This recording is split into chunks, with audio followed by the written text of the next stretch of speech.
number one. Then we add in technology. There's a chemical in our body called dopamine. Dopamine is responsible for the feelings we get when we find something we're looking for or we accomplish something we set out to accomplish. You know that great feeling you get when you cross something off your to-do list, or when you win the game, when you hit the target, right? Win the client, get the promotion, whatever it is. That elation, find your keys.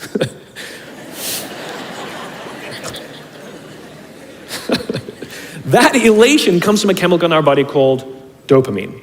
Right? Now, other substances, other things that release dopamine include alcohol, nicotine, gambling. That's what makes us feel good when we engage with those things, and it's the root of a lot of addiction.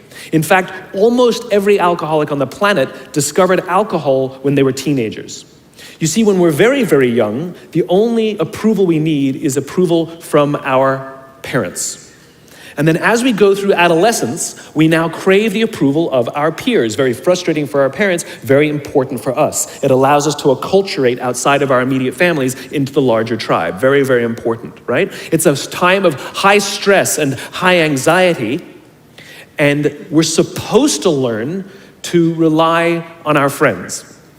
Some people, quite by accident, discover alcohol and the numbing effects of dopamine to help them cope with the stress, and that becomes hardwired, and then for the rest of their lives, when they suffer some kind of extreme stress, they don't turn to a person, they turn to the bottle, right? Now, we also know that dopamine is released with cell phones and social media. So that bing, buzz, flash, and beep that we get from our phones that feels so good, it releases dopamine. We like getting it. Yes, we all hate all the emails, but we love the bing, right? We've all been in this position. You know, you're feeling a little bit down, you're feeling a little bit sorry, maybe feeling a little bit sad. And so what do? We send out 10 texts to 10 friends. Hi, hi, hi, hi, hi. And we hope that they write back because it feels good, right? So now we have a young generation with basically unfettered access to social media and cell phones. We have age restrictions on alcohol, we have age restrictions on smoking, and we have age restrictions on gambling. We have no age restrictions on this other dopamine-producing device called social media or cell phones. It's the equivalent of throwing open the liquor cabinet and telling our young adolescents, I know this is a stressful time, try the vodka, it'll get you through these hard times. That's basically what we're doing. And so what's happening is it's becoming hardwired, where our young generation isn't learning the coping skills and coping mechanisms to turn to another human being when they're struggling or stressed. They're turning to social media or their cell phones. Their self-worth sometimes becomes wrapped up in how many likes they get. They obsessively check how many likes, and actually will get depressed if they don't get any. You see them going out with their friends, and instead of connecting with their friends, they will simply sit and talk on the phone. Let me show you something that's really powerful. Can I borrow your phone, please? There's one right there in between you. Just let me borrow that for a sec. I'm asking you to give me somebody else's phone. You don't have to turn it on. I just need it. Thank you. So let me show you the subconscious power of this device. What if I were to hold my phone while I'm giving this presentation? I'm not checking it, it's not buzzing, it's not beeping. I'm simply holding it. Do you feel like you're the most important thing to me right now? No, you do not. And this is an artificial environment. Now think about how often this phone is out while we're talking to other people. Hey boss, can I talk to you? Sure, what's on your mind? As opposed to, sure, what's on your mind? We go out for dinner or lunch with our family and our friends.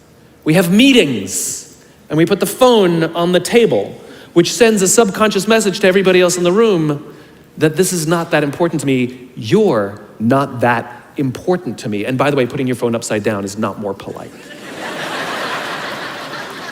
This is my favorite one, where the phone rings in the middle of a dinner, in the middle of a lunch, in the middle of a meeting, and somebody goes, I'm not gonna answer it.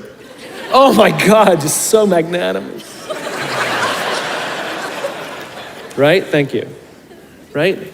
Put it away, keep it away, because what it does is it actually hurts our ability to relate to each other. Now you look at young kids these days, they're on them all the time. I don't blame them, it is addiction. We yell and scream at them, but it's like yelling and screaming at an alcoholic. It doesn't help the fact that it's a chemical addiction, right? So you take an insecure generation that now, through no fault of their own, struggles to cope with stress. They don't know how to cope with and deal with stress. And as they have told me, many of them will admit that they struggle to form deep, meaningful relationships. They will admit that many of their friendships are superficial, right? That their friends they know would cancel on them if they get a better plan, that they wouldn't really know who to talk to if they get depressed. And maybe they'll turn to an online support group, which is not a real thing. It's not human, right? And we've seen the impact of this. We're starting to see rises of depression in this generation. We're starting to see rise of suicide in this generation. We're starting to see a rise of accidental death due to drug overdose from this generation. Universities are currently dealing with an epidemic that they've never dealt with before, which is the number of kids requesting leaves of absence due to depression. Right? Now, those are all extreme examples. The less extreme and more likely example is that someone will go through life just never really finding joy or fulfillment, and everything's just fine. How's your job? It's fine. How are your friends? They're fine. But no joy, because you just cannot, because joy, fulfillment comes from this. It comes from human interaction. We are social animals and we need it. And we have to learn to rely on our friends. And that skill is desperately lacking. So you add in the next one, impatience. This generation is often accused of being entitled. And if you've worked with any of them before, sure seems that way. But I would argue that we're misreading the tea leaves. They're not entitled, they're impatient. Again, let's practice empathy. How did they grow up? They grew up in a world of instant gratification. You want to buy something, you go on Amazon, it shows up the next day. You want to watch a movie, you don't check movie times, you just log on and download it whenever you want to watch it. Stream it, right? You want to watch a TV show, you don't wait week to week to week. You just binge watch for the weekend. In fact, if you want to get hold of somebody, you don't leave a message on their machine and wait 4 hours for them to get the message and call you back. You just text them and they'll call you, they'll get back to you literally instantaneously. Heck, if you want to go on a date, you don't even have to be like, hey, you just swipe right. You got a date.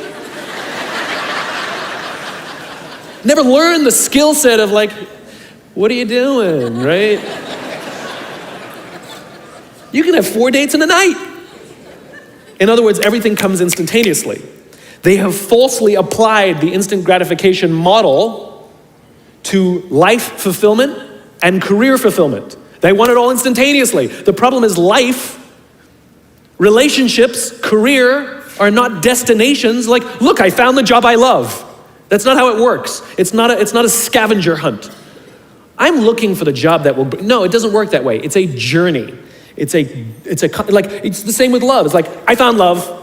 No, you didn't. You work hard every single day to stay in love. It's a journey.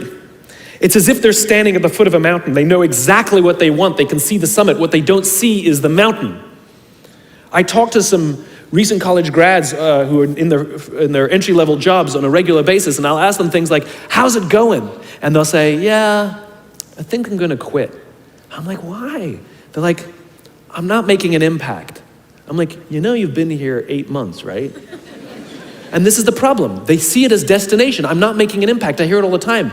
But they don't even know what that means, impact. Yes, we all want to make an impact. What kind of impact? What do you want to do? How do you want to contribute to the world? This is what vision is. This is what why is. It's become generic and abstract. But the problem is they're wafting around. They're looking for the right, they'll go from job to job to job, hoping that the next one sticks. They go from relationship to relationship, hoping that the next one is the love that I've been looking for. They don't know how to ask for help, and it makes them feel even worse because they can't find the thing that they're looking for. Maybe it's me. So you have an insecure generation that doesn't have coping mechanisms, that wants everything resolved and resolved now. I have a thought, let me just send a text, as opposed to, let me wait an hour when I'm done with lunch with you, and then I'll send my text, for example. And then we get to the fourth and most egregious of the 4 observations, environment.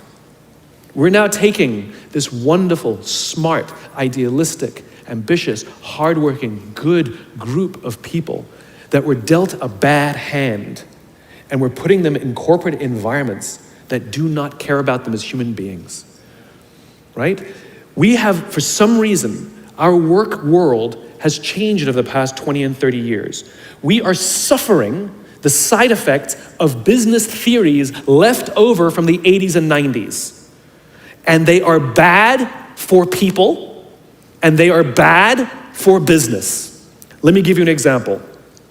The concept of shareholder supremacy was a theory proposed in the late 1970s. It was popularized in the 80s and 90s. It is now standard form today. You talk to any public company and you ask them their priority and they say maximize shareholder value. Really? That's like a coach prioritizing the needs of the fans over the needs of the players. How are you going to build a winning team with that model?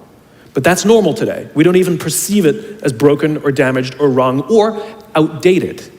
Remember, the 80s and 90s were boom years with relative peace and a kinder, gentler Cold War. Nobody was practicing hiding under their desks in school anymore. We are no longer in those times. These are no longer boom years. These are no longer peaceful times, and those models cannot work today. Here's another one. Mass layoffs. Using someone's livelihood to balance the books, right? It's so normal in America today that we don't even understand how broken and how damaging it is, not only to human beings, but to business. You know, companies talk about how they want to build trust and cooperation and they announce a round of layoffs. Do you know the quickest way to destroy trust and destroy cooperation in a business, literally in one day? Lay people off, and everyone gets scared. Right? Can you imagine sending someone home to say, honey, I can no longer provide for our family because the company missed its arbitrary projections this year?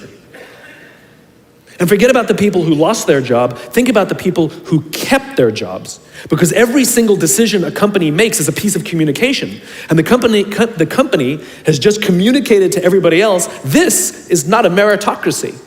We don't care how hard you work or how long you've worked here. If we miss our numbers and you happen to fall on the wrong side of the spreadsheet, I'm sorry, we cannot guarantee employment. In other words, we come to work every day afraid.